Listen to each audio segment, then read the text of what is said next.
বৃষ্টি হচ্ছে 2 দিন যাবৎ, আর খিচুড়ি খাবো না তা কি করে হয় বলেন। আর এইদিকে তো বৃষ্টির পানিতে আমার ডাইনিংটা পুরাই ভেসে গিয়েছে। হ্যালো ভিউয়ার্স, আসসালামু আলাইকুম। চলে আসুন আলাদা ছোট একটি ভিডিও নিয়ে। যেই কথা সেই কাজ, বৃষ্টি হচ্ছে বাইরে, হঠাৎ করে মনে হলো যে রাত্রে খিচুড়ি খাবো। তো এই তো এখানে 2 রকমের ডাল আর চাল ধুয়ে তো খিচুড়িটা ভুনা খিচুড়ি বসিয়ে দিয়েছি, সুন্দর করে চালটা ভেজে। ইদানিং ভয়েস দিতে গেলে না খুব তোতলাচ্ছি, কেন জানি না। তারপরে তো ছেলে মাছ খাওয়ার জন্য জিদ করতেছিল, তাকে একটা মাছের পিস নিয়ে এসে খাওয়িয়ে দিলাম। আর এই তো কেক খাওয়ার জন্য জিদ করতেছিল, কেক দিয়েছিলাম খাওয়ার জন্য। বাকিটা ইতিহাস দেখতেই পাচ্ছেন। সারাক্ষণ ঘরবাড়ি এরকম নোংরা করে রাখে, এই ঘরবাড়ি পরিষ্কার করতে করতে আমার জীবনটা শেষ, একদম টানা টানা হয়ে গেছে। যাই হোক, খিচুড়ি হয়ে গেছে, এদিকে আলু ভর্তাটাও করে নিচ্ছি আর সাথে ডিমটাও ভেজে নিচ্ছিলাম। যেহেতু আলুটা গরম ছিল তাই বাটনার কাঠটা দিয়ে একটু আলুটা ম্যাশ করে নিচ্ছিলাম।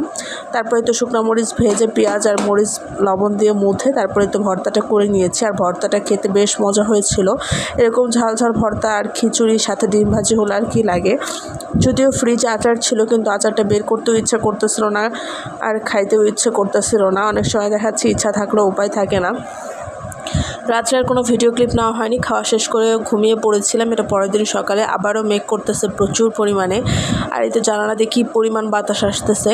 এভাবে ডাইনিংটা রাখার ফলে ভালো লাগে, আবার একদিকে মনে হয় যে জায়গা কম কম মনে হয়।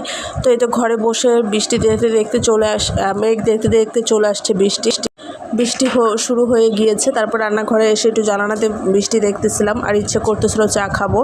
তারপরে এই তো রান্নাঘরটা একটু গুছিয়ে নিয়েছি, সাথে থালা বাসনগুলো ক্লিন করা হয়নি, সকালে ক্লিন করে নিব। তো চাটা খেয়ে ভাবতেছিলাম মনটা একটু স্থির করে নিই, শান্তি মনের মধ্যে যে একটা অশান্তি কাজ করতেছে সে শান্তিটা নিয়ে নিই। তো এটাই বলতেছিলাম, শোকেসটা এখানে নিব আর ডাইনিংটা ওইদিকে নিব। এই তো ফাইনালি নিয়ে নিয়েছি। এখন একটু গোছ গাছের পালা, পরিষ্কারের পালা। তো আমার ছেলে এখানে খেলতেছিল। এই তো অনেকটা জায়গা হয়েছে এখন মাঝে, তখন একটু জায়গা কিন্তু কম ছিল। যাই হোক, আগের থেকে মনে হচ্ছে আমার কাছে এখনই ভালো লাগছে। আর এই জুতোর আর সেলফের পরে এই গাছটা ছিল, আমি এটা ঘরে নিয়ে আসছি আর ঘরটা বাইরে দিয়ে দিয়েছি। যাই হোক, ঘরটা গুছিয়ে তো চলে আসছি রান্না করার জন্য। দুপুরে আজকে মুরগির মাংস রান্না করে নেব। তো মাংসটা একটু ভাজতে গিয়ে করা হয়ে গিয়েছিলো। যাই হোক, ভুনা করে মাংসটা রান্না করেছি, খেতে বেশ মজা হয়েছিল। তো মাংসটা কষাইতে দিয়ে পাশের চুলায় আলু ভেজে নিচ্ছিলাম।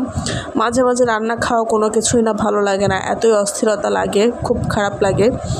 সবাই ঈদের ছুটিতে বাড়ি গেলেও আমাদের আর যাওয়া হয়নি। লাভলি আব্বু এবারে বাড়িতে নিয়ে যায়নি, সেও যায়নি, আমাদেরকেও যাইতে দেয়নি। আসলে বাবু ছোট হওয়ার কারণে আমিও সাহস নিতে পারিনি, না হলে আমি একাই চলে যেতাম।